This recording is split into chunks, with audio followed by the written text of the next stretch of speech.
আসসালামু আলাইকুম, কেমন আছেন আপনি? ওয়ালাইকুম আসসালাম। আমি আলহামদুলিল্লাহ আমি ভালো আছি।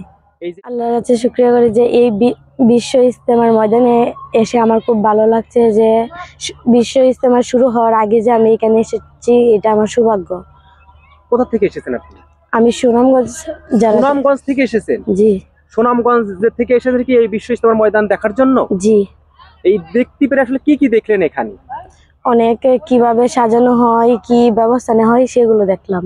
ও, দেখে আসলে মনটা কি শান্তিতে ভরে গেল? জি, মনটা আমার শান্তিতে আনন্দে ভরে গেল। তুমি কার সাথে এসেছো বাবা এখানে? আমি আমার আব্বুর সাথে এসেছি। আপনি আপনার আব্বুর সাথে এসেছেন, জি আসার পর সব ঘুরে ঘুরে দেখছেন? জি।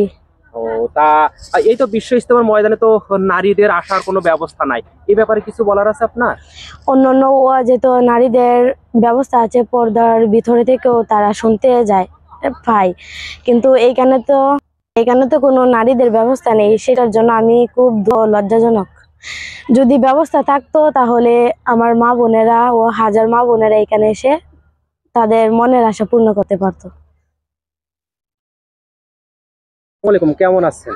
ওয়ালাইকুম সালাম রহমতুল্লাহি ওয়া বারাকাতু। আলহামদুলিল্লাহ, আপনি ভালো আছেন? আলহামদুলিল্লাহ ভালো আছি। এই যে বিশ্ব ইজতেমার ময়দানে আসতে পেরে আপনার অনুভূতিটা কেমন?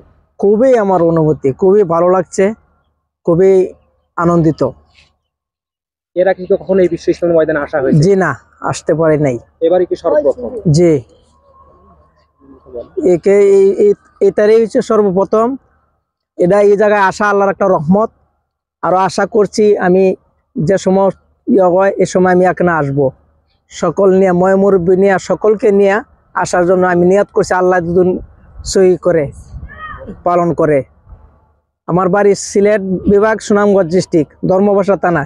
সেই জায়গা থেকে আমি আসার জন্য, দেখার জন্য এই ইজতেমা এসেছি। এত আগের থেকেই চলে এসেছে? জি জি জি। এবং ইজতেমা শেষ করে তারপরে যাবেন? জি জি জি। আপনার সাথে আর কে কে আসছে? আমার মেয়ে আসছে, আমার মেয়ের ঘরে নাতি আসছে, আমি নিজে আসলাম। হ্যাঁ, আলহামদুলিল্লাহ আলহামদুলিল্লাহ। এত সুন্দর বেবিটার নাম কি? নাম হলো আনিকা আক্তার। মাশাআল্লাহ মাশাআল্লাহ।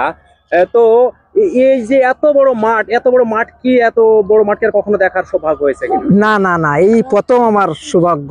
আল্লাহর কাছে হাজারবার শুকরিয়া আদায় করি, আল্লাহ যে আমার দেখাইছে, আল্লাহর কত বড় নিয়ামত।